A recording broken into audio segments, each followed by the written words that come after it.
In fact, I made a post about it.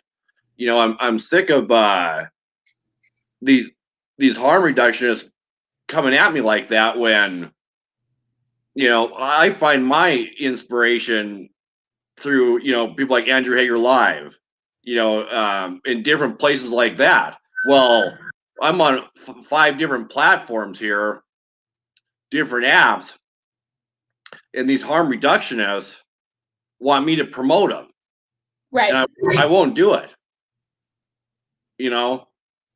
And apparently that they don't like that. I bet. Because for whatever the case is, but I'm not gonna people please anybody. It is what it is.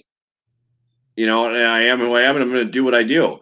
Um, you know, I know what I'm doing, and we've trained a lot of people, and that's the thing, like you were saying, Rachel, is the chain reaction.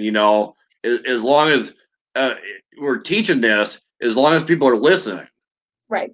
And if they're being shunned or made fun of, they're not going to listen. I wouldn't. Right. Well, they won't. And if we go back to when we were active in our days, the person who was shoving a program down our throat saying, you've got to do this and you've got to stop, all that did was that scared the shit out of me. I was like, holy cow. They're like, if you want to get better, and this works for some, but they're like, if you want to get better, go into an NA meeting with 50 people there, put your hand up, say, I'm homeless, I can't stop using, and people will help. Well, let me tell you, that works in some situations, but really what happens is nothing happens. Right. And you still don't have a place to go, and you have somebody who tells you it just, not that if that worked for you, great. Some people go live in these clubs over, and go eat 5 days, and it's awesome. But for those who that doesn't work for, we have to create a safe space and start absolutely. a conversation, because eventually, hopefully, they will get ready. It took me, it took you, and we can get into your story on this here. How long did it take you to finally get 4 years? Wow. Well, it took a lot. We all have these fantasies of, I'm going to get clean. I'm just going to stop tomorrow, Yeah. And then it's, and was like, and you figure it out, for me, and the way my story went is I started trying to get sober in 2007, and, pregnancy got me sober. And then, and it was like, okay, well, I'll breastfeed and that'll keep me clean. But then then you deserved a treat after everything was over and done with. Well, then I became a whole freaking mess all over again. Right. And then I tried again to get better. And I was in and out of jail all these dang times. And it was like, until when I finally, eventually, the spiritual awakening happens and it clicks. But had I gone certain other routes, I'm grateful I didn't, just because it wouldn't have worked and it would have got really ugly. And I go off of my experience of what would have helped me. I would like to believe the work that we're doing helps a lot more people, because I know what I was doing was not working and the options weren't there, and we don't feel loved and we feel like shit and we feel like it's not possible, and we try for a day, being off drugs for 2 days feels like an eternity. I know I say that all the time, but I remember it was like, I haven't drank in 24 hours. And that, like, to other people that don't have, a problem, it was like 24 hours. That's not a long time. And it was like, fuck yeah, well, it just felt like 3 weeks. Right. Yeah. No, it's huge for people like us. That's huge, and I kind of have a unique story. It's not really like it's a blessing and a curse all at once. Yeah. When I graduated high school, I had already started a business, so I was making fairly decent money. Didn't get addicted till later on in life. Got addicted around 25 years old. Lasted 8 years. Lost my business. Blew through about $80,000 in 2 months after I shut the business down. Couldn't stop. Would try here and there, almost get it, but then not. Suboxone was always an option, but I never tried that. no, eventually, yeah, I didn't want to quit. I loved it, and didn't and wouldn't trade it for the world. But I kept going and going, and at first I snorted it. Then I moved down to Los Angeles to try to get away from it and quit. It ended up coming back here to Montana for trips back and forth, and everybody was shooting up. And I had really bad kidney stones at the time because I didn't know this, but I had a kidney disease where my immune system was eating the kidneys. So I had really bad pain. That was the original reason I started up again, because I quit at first. See, I'll back up for a second. When I graduated high school, I did oxys long enough to withdrawal. Ended up moving back to where I'm at now. Didn't know what withdrawals were. Took 3 months. I was like, what the hell? Anyways, then the kidney stones happened. Didn't know I had the kidney disease. And so I started snorting the Oxycontins. Well, and one day it didn't work, and it was just painful. And I thought, well, it would be in between trying to quit, Right. So I thought, well, it's just withdrawals, whatever. And the pain got worse and worse and worse. So I did more and more and more of them. Eventually, it didn't work. Ended up finding out it was kidney stones, and then found out everything after that, and kept having them. So, and everybody around me was, shooting up, and basically, my girlfriend at the time said, "Well, do you want me to, just shoot you up?" And I said, "Well, yeah, And then I learned how to do it, and then I did it ever since, and I loved it. In fact, my first thought was, God, why'd I waste so many snorting them? Because it was so good. I probably shouldn't say that, but no, it felt so good. But anyway, so I kept going. I wouldn't quit, and I had a mental block that if I didn't hit a certain vein, I wouldn't feel it. So the vein eventually got down to the point where you could actually see the bone. When I go to inject, you could see the bone, and it was the whole needle, the entire needle up to the 0.01 mark was all buried in my flush with my skin, like literally. And then you pull it out, and blood everywhere, and you have to pack it. And so, anyways, a bad situation. I wouldn't quit. Eventually, I kept feeling like I was sick, and I'd go out and get something and come back. We all knew each other. And 20 minutes later, I need another one, and my friend would tell my sister, like, something's wrong. What he just did last me 4 hours, and he's still sick. It felt like, and I didn't know what endocarditis was. That's what I had, and so I kept doing it. Well, it got to the point where I couldn't even do anything. Just sat there, and then I had that was the first endocarditis time I recovered. Still wasn't ready to quit. Well, I had a great idea. I'm just gonna swallow them. I'm not gonna shoot them. Only on the weekends. On the weekdays, I'm gonna do Suboxone, and I'm gonna work towards recovery. So then, and because I was getting a prescription for oxycodones, and you don't want to lose those. Anybody that is in addiction knows you don't want to lose those. That's your money. Yeah. Barter with other people so you can stay well all month.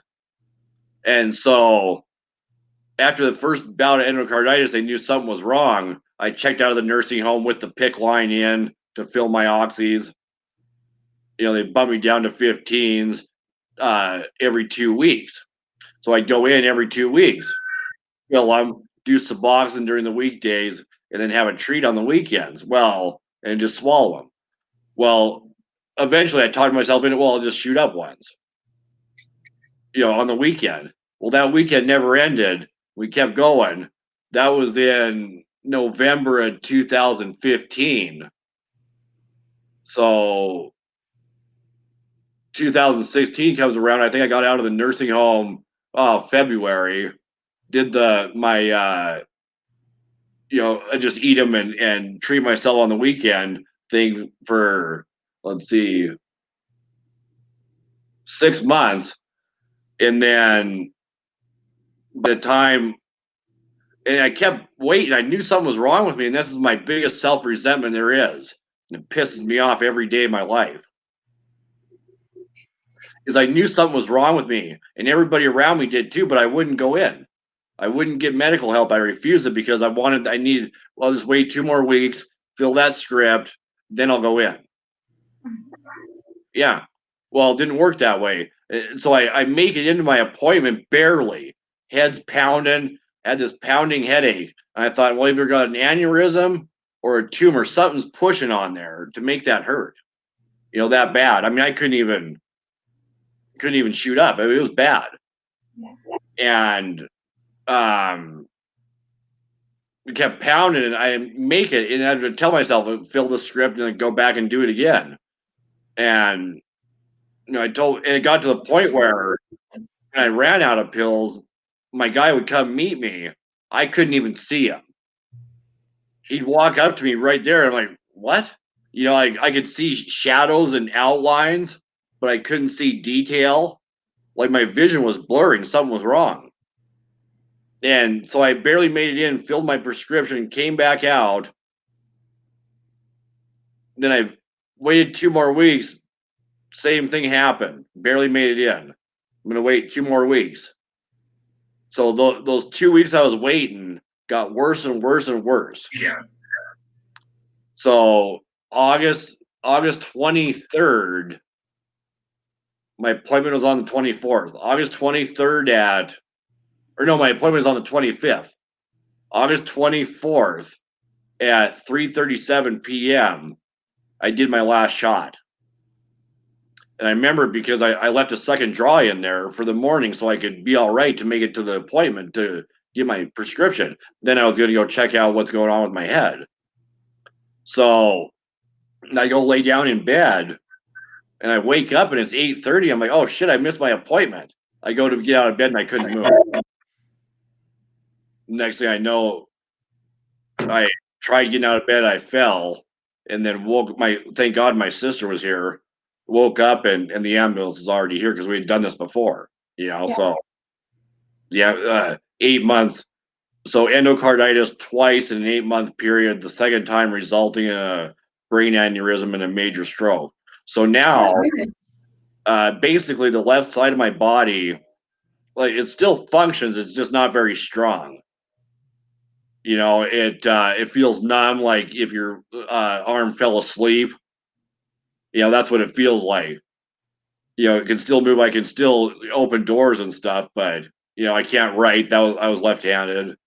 So I gotta learn how to write right-handed, so I do a lot of stuff on the computer, but that's my biggest self-resentment is not going and getting help, when I should have.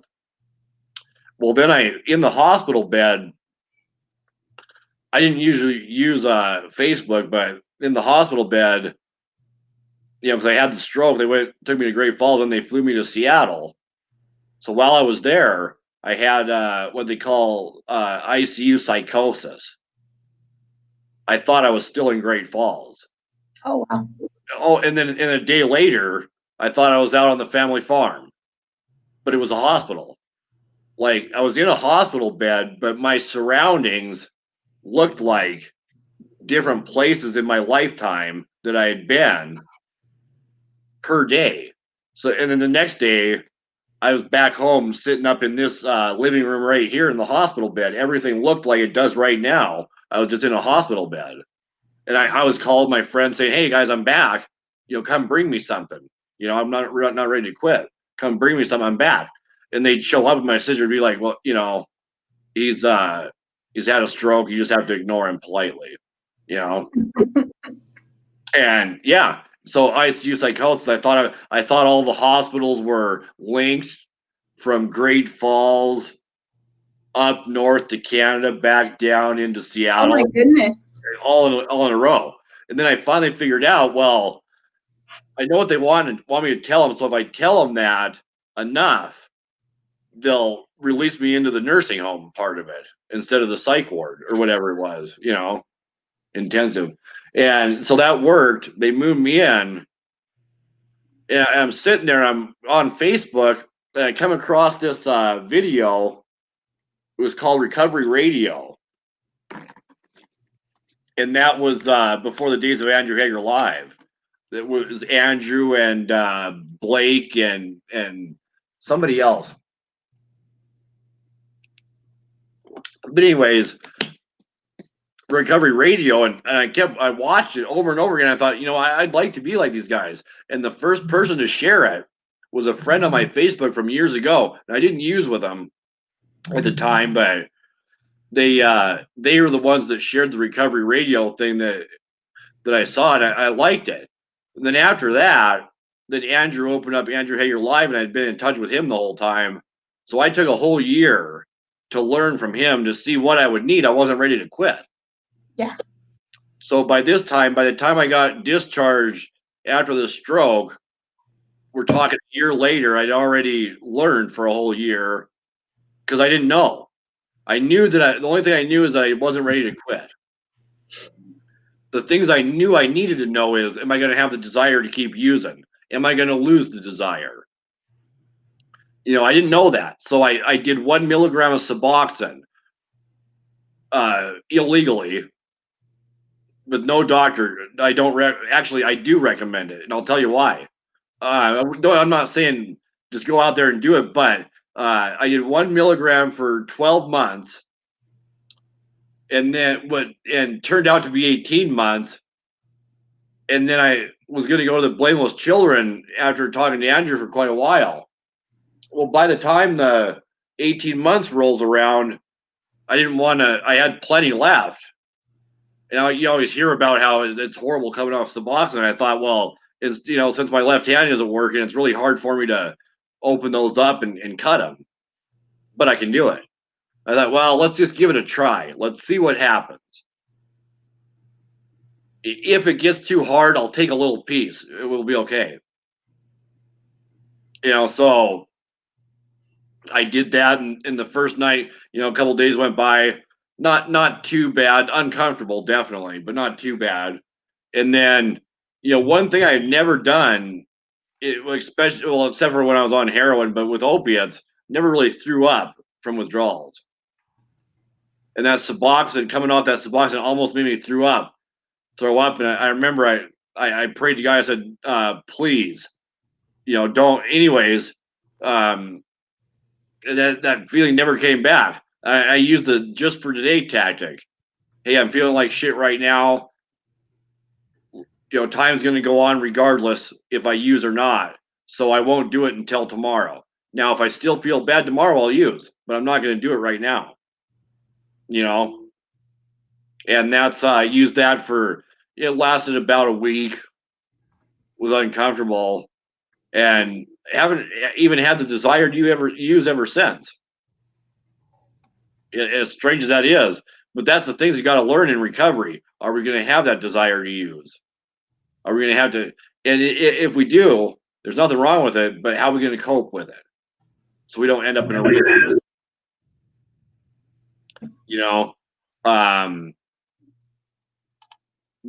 That's why.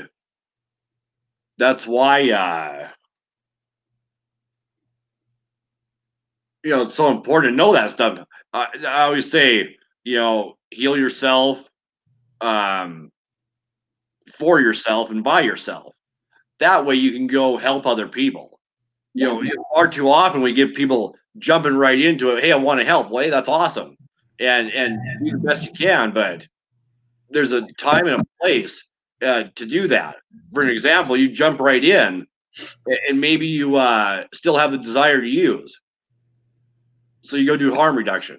Well, you find out pretty quick you can't be around active users. Yeah. So we know what happens from there. Other situations, you're not following any kind of a program.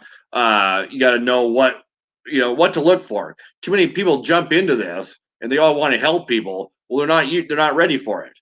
They want the magic pill. Okay, I'm going to get in recovery. I'm going to get the house, the car, the girlfriend, the boyfriend, whatever the case is, the money, the good job. And when that doesn't come quick enough, they get frustrated. Oh, my dreams are shattered. I'm going to go use. I believe a lot of that comes from not taking time Right. and discovering yourself. Now, on the other hand, I didn't go to treatment. So I've been clean ever since then. But on the other hand, I don't have some of the skills that the people I know went to treatment did, which can cause unhealthy coping skills. So there you go. You know what I mean? I get it. I get that. And I think everyone has to heal in their own way, because maybe if you went to treatment, that wouldn't have worked. Because I know I went to treatment multiple times. Like, I was that kid, and I won't get too into my whole story because I don't need to today, but I was that kid from 15 to all through. I went to rehab 3 times in high school. And so I started off in treatment. So, I mean, I got some good tools back then because I was young, and praise God, I was able to graduate high school because I went to treatment. But then I ended up, becoming a really big mess. And then I did treatment because I had to get off of APMP. I was on probation, so I had to do treatment, but nobody cared. I didn't care. And then when I got clean or found my recovery this time, whatever we're calling it today, I didn't do a program, and I found what I liked through the internet. I hid in my house, and I found online recovery, and I started doing groups, and I started sharing my story, because at that point it was whatever. That's what God wanted to happen for me, because there's a lot of people who can't. They're treatment resistant. They can't resist it. They keep going. They treatment hop, and exactly. And that's the thing I want to say real quick. In case anybody watches this later or is watching now, you might have a feeling that I'm not against treatment whatsoever. All I'm saying is let's make sure we're ready to go. Right. You know what I mean? So don't get that mixed up with discouraging anyone from reaching out for help. If that's what they want, watch this and think, well, I want treatment, but maybe that's not the way to go. Well, give it a try. That's how you find out. Yeah. Well, no, some people they need it, and other people, I mean, some people can do it 12. And that's the thing, is they gotta realize I'm looking at it from the standpoint of somebody that's been in recovery for almost 5 years. Yeah. So a lot of the stuff I'm saying can be taken very wrong. Right.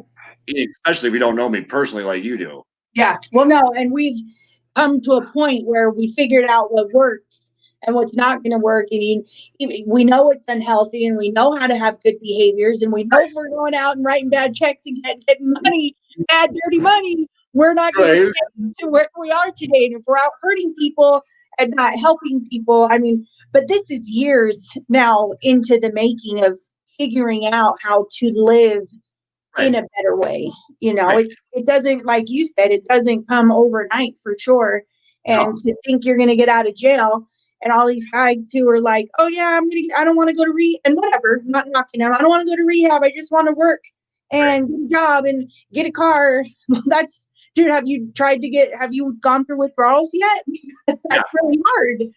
Sometimes you need to get away and get a little vacation and get some tools up here to make it work. If it's in your cards and you can go there, it's helpful. If it's not in your cards, you got to figure something else out, no matter what.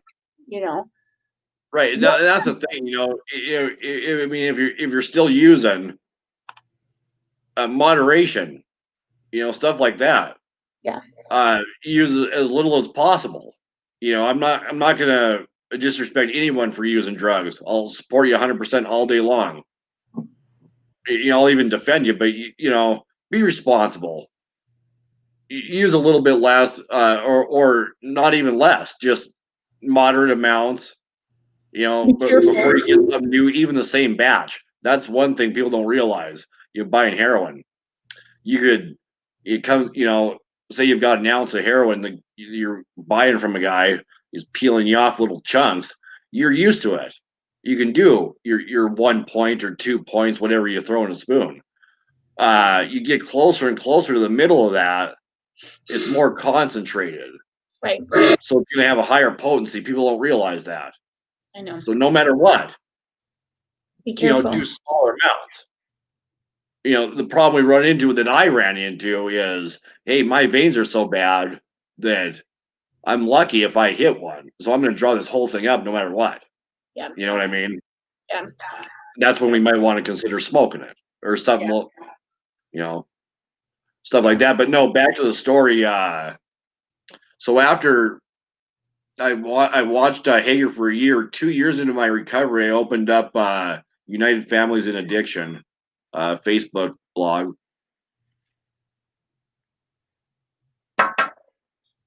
And then, then a year after that,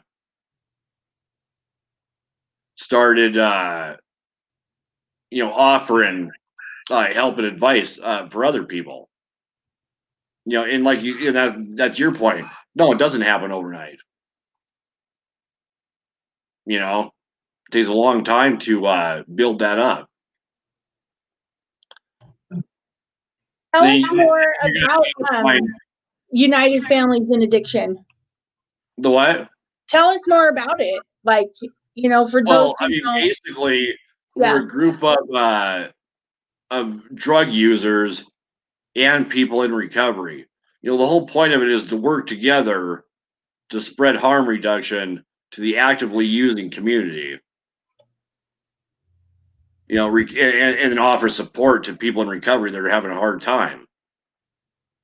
But the main point is to spread education along. Just like everybody learns how to shoot up. Well, we want everybody to, if they're going to learn and do it anyways, we're going to want you to do it responsibly. Right. So hopefully people listen, and spread that down the lines, is the hope for it.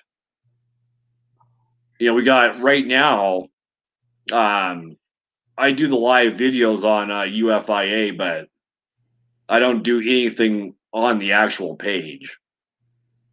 Yeah, Jennifer Jordan does that. I love Jen. I've known her for my whole recovery.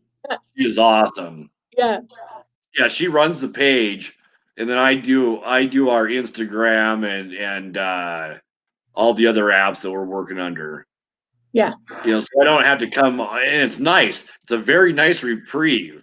I'm telling you, because, I don't want to go jump on the other apps I get plenty of content ideas. Yeah. I'll flick through Facebook with the platforms that Jen and I use for UIFA, but for the most part, I'm not on there. Yeah, and it's nice because you don't have to deal with all the drama. Yeah, Instagram's a whole nother monster. You don't have the drama over there. That's why I love it so much. Yeah, I'm learning. I need to. You don't have confrontation. If somebody, the definition, on Facebook, you always see people saying, "Hey, if you don't like something, just scroll past it." They live by that on Instagram. If they don't like it, usually they'll just scroll past it, and that's your cue of we don't like it. You know what I mean? Yeah. I know. I'm not so good on my personal Instagram. I have friends from forever, but I need to get better on Instagram. I always forget to go on it because it's just not. Well, I do. Right. I got enough going on. The last thing I need is to go try to learn how to do another social media platform that's going to take all my time and energy. Oh yeah. Yeah. Well, and they do. But no, yeah, definitely. There's a lot of apps out there. We're working on, like I said, 5 different apps. TikTok, which I don't, let me tell you about that. The first time I don't really agree with it, but there's a lot of inspiration there. First time I ever heard about it was kid, 6, maybe 11 years old, a friend of mine's kids, and jumped on there and was bullying their parents, saying, "Oh, my mom's a fucking drug addict, whatever the fuck." So ever since then, I thought, I don't, that's doesn't sound like something I'd enjoy. And then I, dug further, and there's a bunch of kids bullying each other. So then I joined it because a friend of mine does it, one of my favorite entertainers on social media. So I joined it. And upon doing that, I found a lot of inspiration in the recovery community, alive and well over there. Yeah. And so we're working with that, working with a couple people that they have pages there, branding that. But it's all about community and linking together, and you can do that on there. But it takes a lot of time, and I wouldn't be able to do it if I didn't have people like Jennifer. Yeah. Oh, dude, TikTok, I tried. I did one. I've got two TikToks. They're not anything really worthy of watching. It was my first TikTok was me doing my COVID test. And Right. dude, I feel it gives me anxiety. I don't know how people are out there doing it so much. Oh, I know. So Well, and creative. not to mention the fact that a China company owns it, and you have to give permission, complete control over your phone, just like you do right here. Yeah. Files, video. And Yeah. I'm not worried about it, but some people are. Yeah. Yeah. But no, I found a lot of recovery. Made a lot of recovery connections on that app, actually, which is I never would have thought that. Yeah, I know. I see every once in a while. Well, now it tells me I don't know how to fix the setting to make it not tell me every time a video goes on. It drives me nuts. I feel like I'm starting to be that old. Oh, when you scroll through and it starts playing, yes. Yeah. Oh, dude, it's like it drives me nuts. But I do see the recovery people coming on and they're sharing their story, and I'm like, oh wow, if this wasn't so time consuming, I would like to do that. Oh yeah. Because then but it's a lot. There's a lot of platforms to cover, and now there's Parler. So everybody's switching to Parler to get away from Facebook. I'm like, I'm not even looking into that to see what it is. But I've seen for the last 2 weeks, everybody's saying they're switching over to Parler and they're done with Facebook. And I'm like, how could you like Facebook? But maybe it's better. Well, because there's so much drama. But the drama, right. Well, then want to have stop an opinion, but causing the drama. have an opinion. That's where putting principles before personalities comes into play. Yeah. See, Rachel, everybody's got the fight or flight mentality these days. If Yeah. I don't like you, fuck you. We're gonna fight, and we're never gonna talk again. Instead of saying, "Hey, we disagree. I understand we're upset with each other, whatever, but I'm gonna be civil with you. We're gonna put our differences aside, Yeah. so we can grow together without judgment." Yeah. Well, That what doesn't I'm happen. talking, yeah, they don't, because people are just they want to have such a strong opinion, Yeah. and heaven forbid your opinion is not the one that they have, and all Right. hell breaks loose. And I'm deleting you. I don't want to. It's like, whoa, why? What happened? Like I thought we were having a discussion. How come Yeah. I didn't agree with what you said, and now I'm this like big old bad guy, or you didn't like what I said, so now you just feel Lack of communication. shit to me. Yeah, dude, it's nuts. You already know. Oh man, it's horrible. Yeah. Every day. Yeah, people get brutal. What would you say, just as we like, for the person who gets to the end of this and is really looking for a piece of inspiration to, like, if they're on the fence or thinking about, oh, I kind of want to, I'd like to try that. Like, what's your best advice that you offer to the people, or just when you're out even doing harm reduction? I mean, you probably have something you say a lot that resonates with some people. Right. Well, the most of the thing is,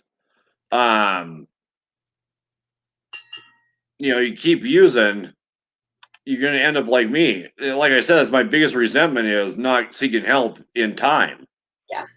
I knew it was fucked up shit was happening, now, and this is life changing. The only blessing that came out of this, that I forgot to mention, is I don't have the desire to use drugs. Yeah. Completely gone. Don't even think about it. I have never once, thank God, in my recovery, have never once thought, fuck, I'm having a bad day. I feel like using. I feel like going out and getting high. Fuck it. Yeah. I've never had that happen. So that's the blessing. My left side's fucked up. Never be 100% completely normal. Always be looked at funny. But I can be around people using drugs because I'm never going to have that desire. In fact, I quit using around people shooting up. Yeah. I quit using heroin around people doing heroin. Yeah. So bottom line is, I was on the fence too. I didn't want to quit. I wish somebody like me was around back then. Yeah. Because I wouldn't have listened to him, but it would have been nice to know. Yeah. That's how I feel. That's how I clean feel. rigs. Back then it would have been, hey, you got free rigs? Let's go. Yeah, I know. Like what can I get out of this for me? But Right. I would like to It may have believe. planted a seed, Yeah. the seed. The seed was already planted. If I would have had somebody like me, I probably could have got clean. My whole point is that we need to be more compassionate. Not everybody's judgmental. Right. I talk to people every day that have the needle in their arm, the pipe on their lips, or the bottle in their hand every single day, and I don't judge them. And we're going to talk about the person they are, not the condition they're in. Yeah. And hopefully they reach out. And that's like I said, that's my biggest self-resentment. And there's many different options. A lot of things scare you. I'm going to have withdrawals. And let me make up as many excuses real quick as possible so I don't have to go to treatment. Right. Whatever the case is. But, the fact of the matter is, it's a decision you got to make. And not everybody's going to judge you. A lot of people will. Just got to know where to reach out to. But that's the basically the bottom line. I get a little off subject here, but that's how it is. Listen, that's one thing you can count on, Rachel. Is you want me on a live, it's going to be me. Yeah, no, yeah. So you never know what to expect. I know. Listen, thank you. You already know. Like people need to hear like the truth too, and we need. And that's why a lot of people hate the truth because we all know that the truth sounds like hate to people who hate the truth. Yeah. And it's always attack, but a lot of times I've noticed, and these are my critics that say this, like, oh, you're being too negative. Why'd you do that? In that same sentence, they'll say, but I think there's a few people that needed to hear it so they can recognize their own behavior. Right. And that's what makes people mad is they see, I might make a post, 90% of the content I create that sounds like a stab at somebody, I'm talking about myself. Yeah. People never think about that. Right. I know. Reflecting. Think, we reflect on. I just got off the phone with him. He's talking about me. Right. Maybe I'm dealing with an internal struggle. And I'm talking about myself. Yeah. And a lot of the advocates I know share that same opinion. We're talking about ourselves most of the time. Every now and then you'll see a little underhanded slug, but you've got to know the person to know who they're talking about. Yeah. So it's so generalized, you would have no clue. I know. And text comes out of context all the time. Like it's so. You can't hear people's tone of voice. Right. And assumptions and like I wasn't even trying to be mean, and you just thought I was attacking. It's a whole thing. Yeah. Yeah. Well, thank you so much for coming on here. I just started The Mandalorian. So we're quarantining for 2 weeks here because of the whole COVID thing. So you're off work. Well, I'm not really off work, but I work from home anyway. Like I do Belbon's at the nighttime. So it's all over the phone. And most of what I can do, I'm going to still kind of figure out how I can go out a little bit and be supportive. But at the rate we're going here, if I'm still doing all the things I'm doing and bringing large crowds and whatever, like I'm not helping the situation whatsoever, even though I want to justify that what I'm doing is good for the community and that there's people who need us, but I don't need to go do an event with 40 people just so we can feel good, and not care. Right, so, exactly. Well, that's the thing is, especially being on the topic of recovery is doing all that stuff. And I'm the same way, 19-hour days. Right before I hopped on here, I just got done doing needle exchange, and I don't know about you guys, but see with mine, I'm very strict on how I do things. My boys go out there and collect all the needles. coming back to headquarters and then give them new supplies. Well, they're going to sit there. I don't fuck around with anything dangerous. They're going to sit there and they're going to clip off all the needle ends of hundreds, maybe thousands of needles they collected. Clip them off, throw them in a biohazard bin, and then you go deliver them to the local disposal box. Yeah. In most places, because we don't have, there's no needle exchangers. It's considered enabling. Yeah, that's crazy. And that's the thing is, on average, when and I'm not saying it's going to happen overnight, but on average, somebody that gets hepatitis, they're not going to have insurance. And it costs at least $100,000 to cure. AIDS or HIV, at least $400,000 to treat. Okay, now, if we get to the point where everybody's using clean needles, because we know they're going to use anyways, you're going to lower those costs. Now, every time somebody gets hepatitis and goes to the hospital, the taxpayer is picking up that bill. Yeah. Minimum $100,000 per case. Take my case, $800,000. Yeah. Mine was well over $1 million. My flight, my medical flight from here to Seattle was $100,000. Yeah. You multiply that by, and the state's picking up that bill. If we funnel that money with proper education and harm reduction, you can lower those costs a little bit. Yeah. I'm not saying it's going to solve the problem. Nothing will. But yeah. Well, we just have to, for those who don't want to agree or support it, that's fine. That's, we get to keep going out there and helping people and providing what other people want. And it's, fear of the unknown. That's the thing, what I did the first full year, watching and learning from Andrew Hager is, and I would suggest this for the newly sober. This is what I suggest before you jump on and start creating your own stuff. Go on some of these people's lives. Watch a few of them. There's a bunch out there. You watch a few of them. Get one you vibe with. Yeah. And watch their live videos and go through the comments. And you just read the comments, and then eventually you'll see somebody struggling, because when we're on doing lives, those comments come so quick, you never see all of them. I'll be there a week later and come across a comment I didn't see during the live video, especially on StreamYard. Yeah. I know. Because we're not watching it as the live. Right. We can't see all the comments you guys can. I know. Unless we're on our phone here, but then that'll interfere and cause reverberation. You'll be watching yourself and trying to talk. But that's go through the news. So go through the comments. Eventually, you'll here's how you can help. Eventually, there'll be somebody in there having a really bad time and needing somebody to talk to, and the host, whoever owns the blog or doing the show, won't be able to see that, so they'll have no clue. Contact that person. Send them a message. Yeah. May not be in the mood to talk to you, might ignore you, but send them a message. They'll know you're thinking about them. Yeah. And a lot of the times people will message you back like, yeah, I'm having a hard time. Talk with them. That'll strengthen both of your guys' recovery. Yeah. Instead of everything.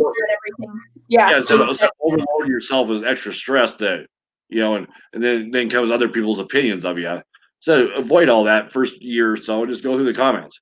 Unless, of course, you've been in recovery for a long time, had a lapse, now you're back. Yeah. Then you can jump back into where, self-care, though, is very important. Yeah. How do you do self-care, Rachel, staying so busy? How I do, I actually meditation or don't really have time for it, or well, no, I've been making time. So, and every morning I make sure I'm trying to learn meditation healing. So I'm working on my root chakra. So I make sure no matter what I do, right, this week for the last 2 weeks, well, I'm trying to do a 28-day cycle, with meditation. So right. I do at least 15 minutes, sometimes 30 minutes of meditation. And then I go and read my Bible, and I'm trying to be good. Here's my new book. I have. I'm reading. So I started this yesterday, but I'm trying to read like self-help books or You know what? I recovery. got one for you. You're gonna love it. You've got to do it. I've mailed these out to several people, and I think 2 people actually even read the damn thing. It's called the Mindfulness Journal. Oh, I'll do that. Okay, now there's a bunch of different ones. I've heard one I'm talking before, about, yeah. on the front cover, it has a bunch of mini pictures of faces. Yeah. Like animated, like little mini painting pictures spread out. And like, let's just put it this way, they're really hard to find. I had to buy a membership to online to even get it. And then it took 3 months of a waiting list. Oh my goodness. Because, I mean, you can get them right now. Like I said, there's so many different ones. Yeah. But the one I want you to read, it talks about being stuck on autopilot, which I think we all do. I know. Well, that's where I was getting at. I was getting so, I don't want to say complacent because I'm so freaking busy, but it was just every day was Groundhog's Day over and over again. And that's why I was like, I've already read 3 books in the last, and I'm not a good reader. I read great in jail, but at home it's hard for me. Katrina, I got to talk to you just about this. I think with the whole COVID and the shutdown, we're going to do something different for the outreach, but I will message you when I'm done with this to talk to you about that. But yeah, dude, I'm trying to do things different now that I'm going to be sleeping or home for 2 weeks. I might turn my phone off for a couple of days and binge watch a show with my kids. I don't know. My mom's waiting for me now. We just started The Mandalorian yesterday, so we're 4 episodes deep. She's texted me 3 times to ask me when I'm coming up. Well, you may as well start Christmas shows, huh? I know. Maybe. I was going to put my tree up. Next week, we'll probably have my tree in the backyard here. Or in the back of me here. But anyways, thank you so much for jumping on. It's always good chatting with you. I admire the work that you're doing. I love who you are as a person. I love your authenticity and your realness. And I love your desire to just help the person where they're at. It's rare. Like harm reduction is not easy.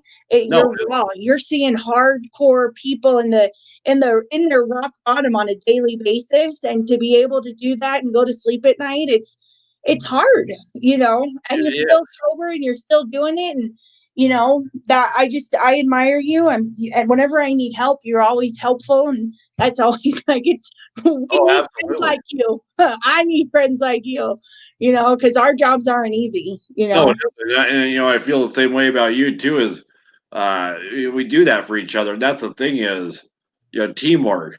There's been times where I've had to ask you questions, and it's back and forth like that. Yeah, well, it's nice. That's why I love. There's a lot of the online recovery community that I dislike, and I've stepped so far away from it because it's just not healthy.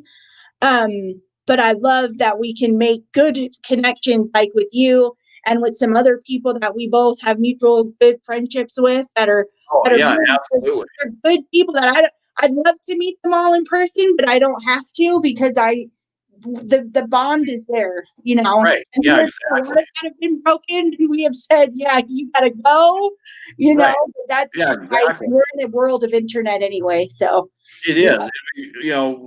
Before we go, I wanted to tell you also, we're working on a lot of different things behind the scenes here, and if you want to be a part of it, we'll talk. I'm down. Whatever it is, I am down.